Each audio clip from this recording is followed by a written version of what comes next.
Subscribe to Shakir Abidi Official.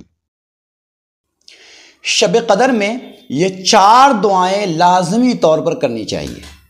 शब कदर अगर आप पा जाते हैं तो शब कदर में ये 4 दुआएं इंसान को लाजमी तौर पर करनी चाहिए, इसलिए कि इन 4 दुआओं के अंदर इंसान की कामयाबी का राज छुपा हुआ है। उसमें से सबसे पहली दुआ तो वही है जो हज़रत अम्मा आयशा रज़ी अल्लाह ताला अन्हा ने नबी अकरम सल्लल्लाहु अलैहि वसल्लम से पूछा कि अल्लाह के नबी, अगर मैं शब कदर को पा जाऊं तो शब कदर में क्या करूं? तो अल्लाह के नबी सल्लल्लाहु अलैहि वसल्लम ने अम्मा आयशा रज़ी अल्लाह ताला अन्हा को ये दुआ सिखाई। वो दुआ क्या थी कि अल्लाह के नबी सल्लल्लाहु अलैहि वसल्लम ने फरमाया, ए आयशा, अगर तुम शब कदर को पा जाओ तो उसमें अल्लाह तबारक व तआला से दुआ करो, अल्लाहुम्मा इन्नका अफ़ूउन करीमुन तुहिब्बुल अफ़्वा फ़अफ़ु अन्नी। ए अल्लाह, आप माफ़ करने वाले हैं, करम करने वाले हैं, आप माफ़ी को पसंद करते हैं, ए अल्लाह हमें भी माफ़ फरमा दीजिए। तो एक तो ये दुआ याद कर लें आप कि अम्मा आयशा रज़ी अल्लाह ताला अन्हा को खुद नबी अकरम सल्लल्लाहु अलैहि वसल्लम ने सिखाई थी ये दुआ कि आयशा, शब कदर के अंदर ये दुआ ज़रूर मांगना।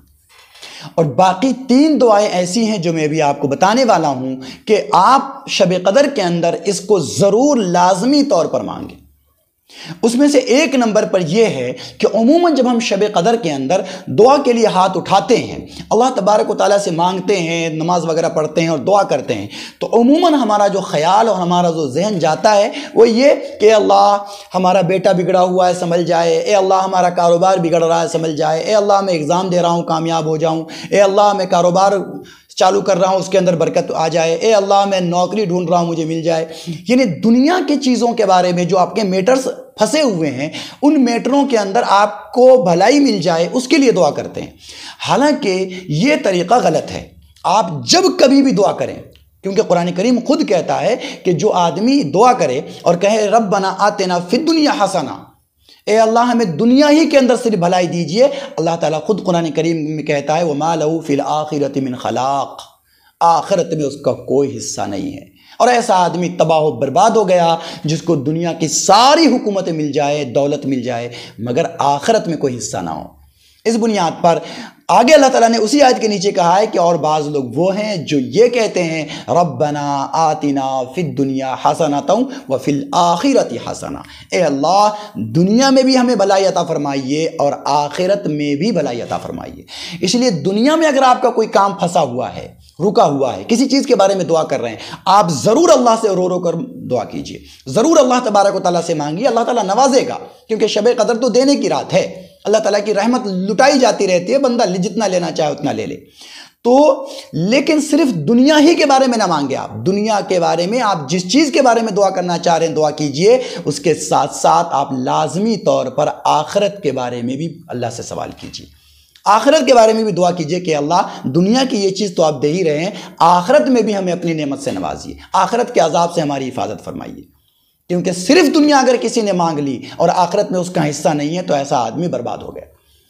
तो पहली दुआ तो ये करनी है शब कदर में कि अम्मा आयशा रज़ी अल्लाह ताला अन्हा ने जो दुआ अल्लाह के नबी से सीखी थी, जो मैंने पहले कहा, उसे याद कर लेना है। उसको अगर अरबी में कहें तो बहुत बेहतर है, वरना उर्दू के अंदर ही दुआ करें कि परवरदिगार आलम, आप माफ़ करने वाले हैं, रहम करने वाले हैं, करम करने वाले हैं, आप माफ़ी को पसंद फरमाते हैं, अल्लाह हमें भी माफ़ कर दीजिए। क्योंकि अल्लाह ने माफ़ कर दिया तो बेड़ा पार हो गए। और दूसरी चीज़ ये कि हम दुनिया के बारे में किसी चीज़ के बारे में दुआ करें तो सिर्फ दुनिया के बारे में दुआ करके नहीं रह जाएं, बल्कि आखिरत में भी अल्लाह का रहम तलब करें। और तीसरी दुआ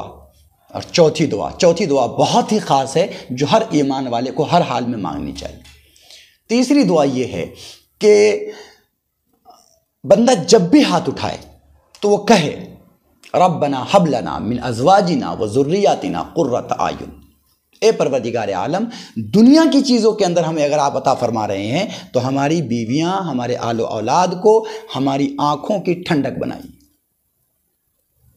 और हमें ऐसा मुत्तकी बनाइए कि लोग हमें देख देख कर मुत्तकी बन जाएं। देखिए, इस दुआ के अंदर भी अल्लाह तबारक व तआला ने दोनों चीज़ें सिखाई है। ये दुआ बहुत इंपॉर्टेंट इसलिए कि जब भी आप हाथ उठाइए तो दुआ कीजिए, अल्लाह हमें, हमारे आल औलाद को, हमारे अहल अयाल को मेरी आंखों की ठंडक बनाइए। एक इंसान को दुनिया के अंदर जो दुनिया की नेमतों में बड़ी चीज़ मिलती है वो घर का सुकून है, زندگی کا سکون ہے، اور آپ کروڑوں روپیہ کما کر بھی زندگی کا سکون حاصل نہیں کر سکتے اگر آپ کے گھر والے آپ سے ہم آہنگ نہیں ہیں، اگر آپ کے گھر والے آپ سے محبت نہیں کرتے، آپ سے ملتا جلتا مزاج نہیں ہے، فرما بردار نہیں ہے، تو آپ زندگی میں سکون حاصل نہیں کر سکتے۔ آپ کروڑوں کما لیں، ہزاروں عہدے حاصل کر لیں، لیکن اگر آپ کی اولاد نافرمان ہے، آپ کی بیوی نافرمان ہے، آپ کے گھر کے لوگ نافرمان ہیں، تو آپ قطعاً کبھی بھی کسی بھی حال میں آپ ان سے فائدہ نہیں اٹھا سکتے، آپ کی زندگی میں سکون نہیں آ سکتا۔ اور چوتھی دعا کہ اللہ تبارک و تعالیٰ نے دنیا کے اندر جتنی نعمتیں بنائی ہیں بندوں کے لیے، جتنی نعمتوں سے نوازا ہے اپنے بندوں کو، اس میں سب سے بڑی نعمت ایمان کا ہونا ہے۔ دنیا کے اندر بندہ بہت اچھی زندگی گزار گیا، لیکن دنیا سے جاتے ہوئے اگر اس کا ایمان اس کے ہاتھوں سے چلا گیا تو وہ بندہ ناکام ہو گیا، نامراد ہو گیا۔ اس لیے جب کبھی آپ دعا کے لیے ہاتھ اٹھائے، جب کبھی دعا کے لیے ہاتھ اٹھائے، شب قدر میں تو لازمی طور پر مانگے آپ، لیکن جب کبھی بھی دعا کے لیے ہاتھ اٹھائے تو یہ ضرور کہیے، اے اللہ ہمارا ایمان سلامت رکھ اور دنیا سے ہمیں ایمان کے ساتھ جانا نصیب فرما۔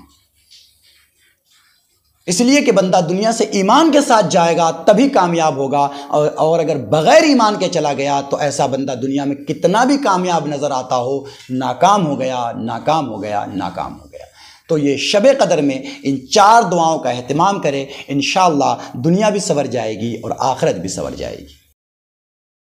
Subscribe to Shakir Abidi Official.